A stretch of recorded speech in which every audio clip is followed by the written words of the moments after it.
Now for the final three, categories here. First, match of the year. I honestly, it was not a great year overall. I would say when we were talking about overall 2019 thoughts, it was not a great year for WWE, to be honest with you, creatively. But we did have a lot of great matches, even more so than last year. Last year, I was really scrapping at the bottom of the barrel to find good matches to include in this poll for match of the year. Like, I forgot what ended up winning, to be honest with you. Probably something from NXT.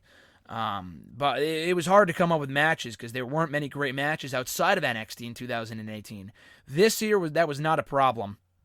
I included 3 from the main roster, 2 from NXT, and then 1 from NXT UK. So in chronological order, Johnny Gargano versus Ricochet for the NXT North American Championship from TakeOver Phoenix. A match I think a lot of people forgot about, which is why it came in second to last here with 4% of the votes. Seth Rollins, AJ Styles came in last with 3% of the votes. Again, a match people forgot about. It was an amazing match. The feud wasn't great. It's kind of forgettable, very basic. But the match was... Couldn't even tell you what happened in that match. Jesus, Mr. Marceau. I know I was there, so I'm biased, but the match was fucking great. Easily Rollins' best match this year, but that's just me. 3% of the votes. We also had, in fourth place, Bryan and Kofi for the WWE Championship at WrestleMania 35, where Kofi Kingston became champion. Amazing match. We had in third place, Becky and Sasha, the match you mentioned earlier, for the Raw Women's Championship from Hell in a Cell. Great match between those two. Best, probably women's match of the year, if not Io Shirai and Candice. And then second place was Walter and Tyler Bate for the WWE United Kingdom title.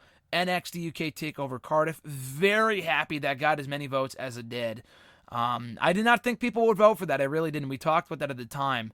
And I said back then that was one of the best matches I've seen all year. And I stand by that. I'm very happy they got 22%. I didn't think people even saw the match, but apparently they did.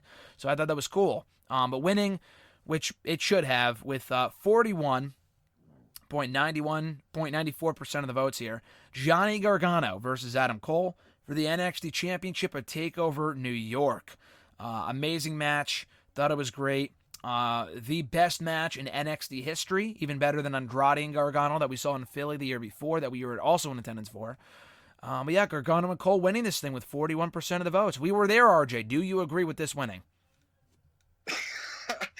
So I didn't vote for this one. What, Mr. Marceau? I did not vote for this one. I mean... Did you forget? Great match. Like, so I honestly liked the one for 25 better when we were there. I think Cole winning was... I thought it was a bigger moment, but it was a great match. Honestly, I could not vote for this. I voted for Becky and Sasha. I mean, it's probably one of my favorite main roster matches in like the last 5 years. I honestly really enjoyed that match. I might be might be alone in this one, but I really enjoyed that match. I mean, I was even going to watch the show, and I just turned it on, and I'm pretty sure they kicked the show off, and I was like, oh, I might as well just watch it. Mm-hmm. But I mean, I fucking love that match. I thought it was a great match. Very, very good.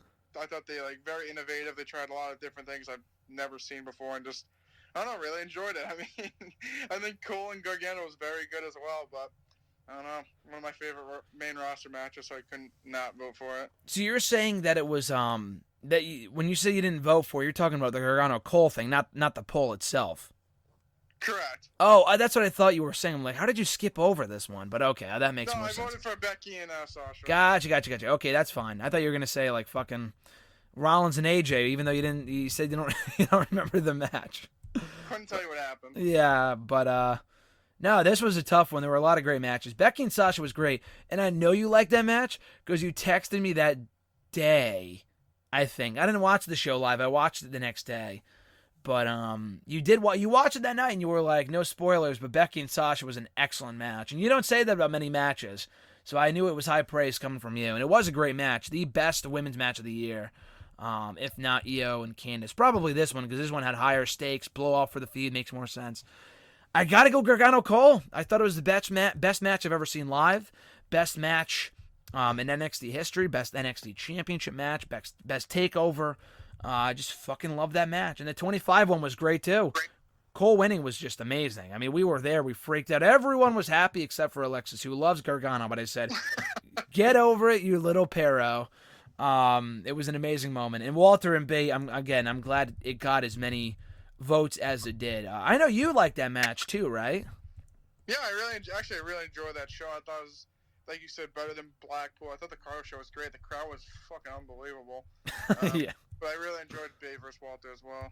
Yeah, Bate Walter was great. Bate is a star. No astrologist, but the guy's a star. Single star. The guy's amazing. I was listening to his music the other day. I fucking love Tyler Bate. The guy's amazing.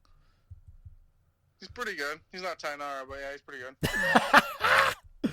The funny thing is, I didn't watch NXT with Alexis yesterday, but I don't think she still does not know. If I say Tainara, she doesn't know who Tainara is. She knows, she says something, she goes, every time we watch the show and she's on, she's like, oh, who is that? I'm like, she's always on the show, dude. How do you not know who Tainara is? You know what I mean? Like, she's always on the show and she's always losing. You are true. She's always losing, unless she's facing, like, someone that's new. I know, I think I love her theme. I don't know, I just really She like does her have a good theme. theme, yeah, she does. She's got a lot of potential, so, I mean, I'm on the train right now. I was going to say she was like CJ Parker with a vagina, but CJ Parker was not near. I mean, he was good, but the guy had a terrible gimmick. Tainara is really good. She actually is a lot better than people give her credit for. She's coming along really nicely. For someone that doesn't have much experience with wrestling, I think she's been a very nice, not success story quite yet, but she's come along very nicely in the last year or two. Couldn't agree more.